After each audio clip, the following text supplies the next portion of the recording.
On the other end is always my mom. She's just finished her personal training session with Paul at the villa. I have been up since 6 a.m. getting 4 kids off to 4 different schools. Don't feel sorry for me.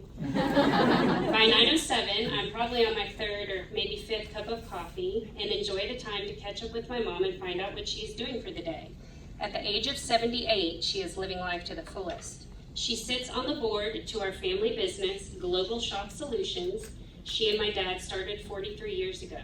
She has friends she lunches with, a church she loves, and a house in Galveston is her happy place. She's the biggest Astros fan I know, and she's been a season ticket holder for more than 25 years. She is loyal and even stuck with the Astros through all their bad seasons to see them win the World Series in 2017.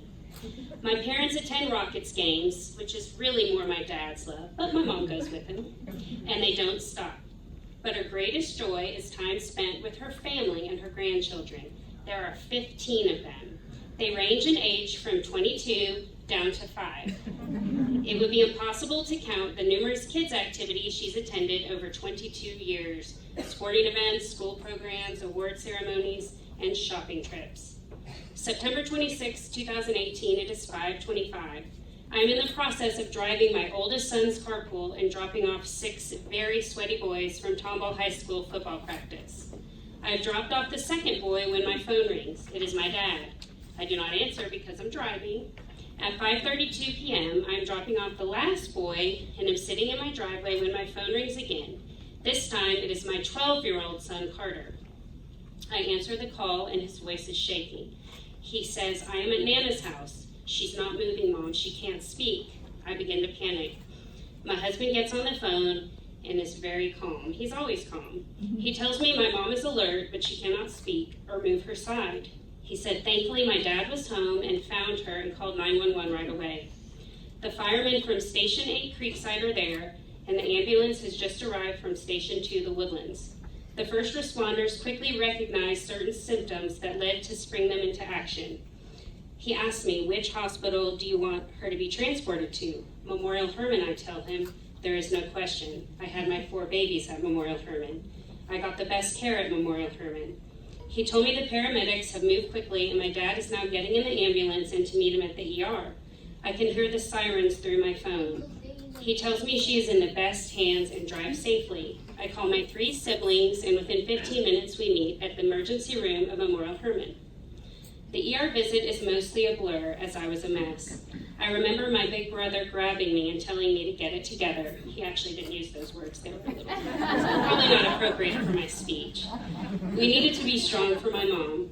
By the time I walked into the ER, my husband informed me she had already been rolled into a CAT scan. We received the news my mom was indeed having a stroke from a doctor who was remoted in through a video conference. He said the clot had not ruptured and they were in the time frame to administer the drug TPA to break up the clot. She would then be taken into surgery where a doctor would perform a thrombectomy.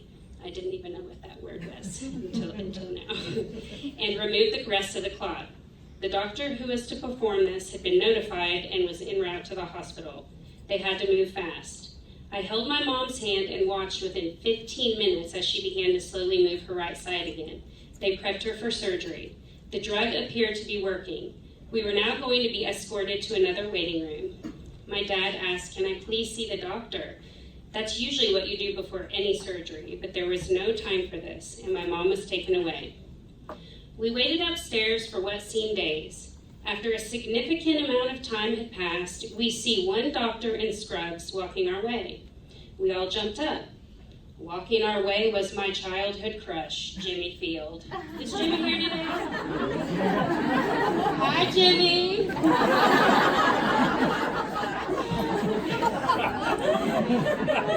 What was Jimmy doing here? He's apparently very important around here, Memorial Hermann. And through the next couple of weeks, we would just call Jimmy the Chief. We grew up with Jimmy, and what a small world to have him show up at that very moment. We explained to him what was going on, and he said he would go find out any updates on my mom. When he returned, Dr. Alderazi was with him. He had completed the surgery on my mom and said it went well. He told us my mom's stroke had been caused because her heart was in AFib. How did we not know this? We were told it can come and go.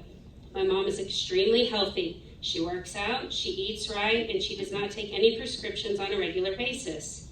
We were told my mom would be moved to ICU and the next 48 hours would be critical.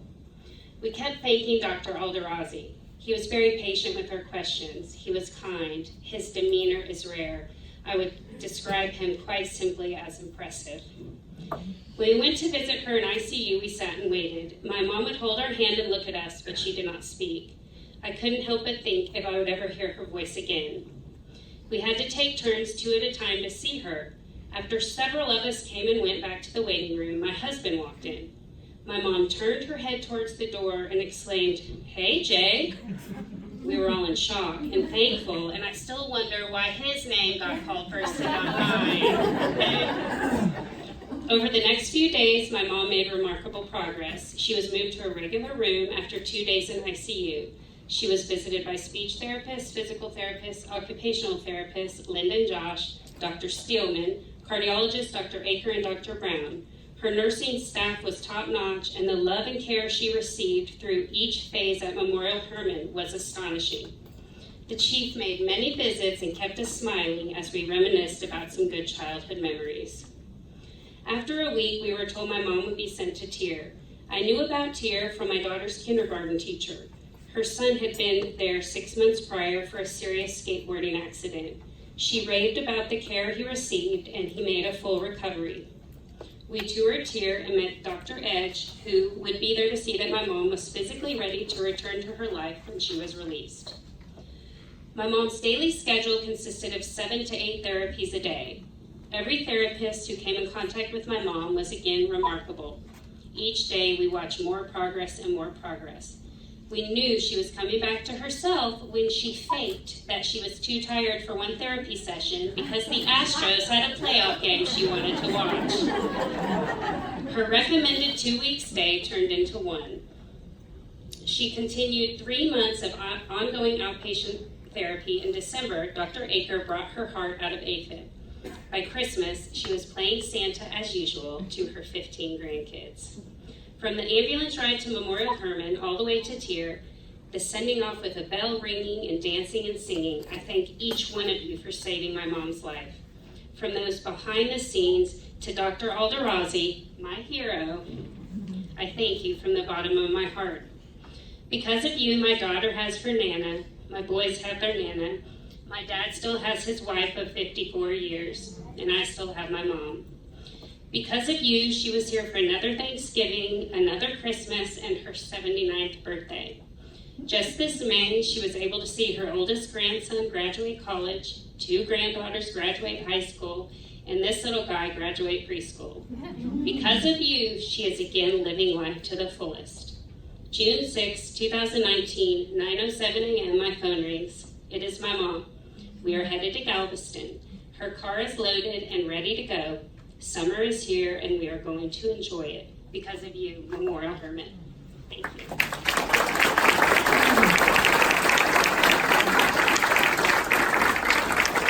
Thank you, Adria, for sharing that remarkable story, and what a perfect example of how all of us here in the community come together to care for residents and loved ones of Montgomery County. Great example of how Montgomery County Hospital District, the people that care for patients acutely in our hospital, everyone in the hospital throughout this day, and then post-acute treatment and TIR as well. And so just a great team, and just a perfect example and great way to kind of end the grand opening here. And we look forward to serving all of you for many, many years to come. Please, if you haven't taken a tour, make sure you do. And we've also got a gift for everyone on the way out. But again, thank you all for being here, and we look forward to many years to come. Thank you.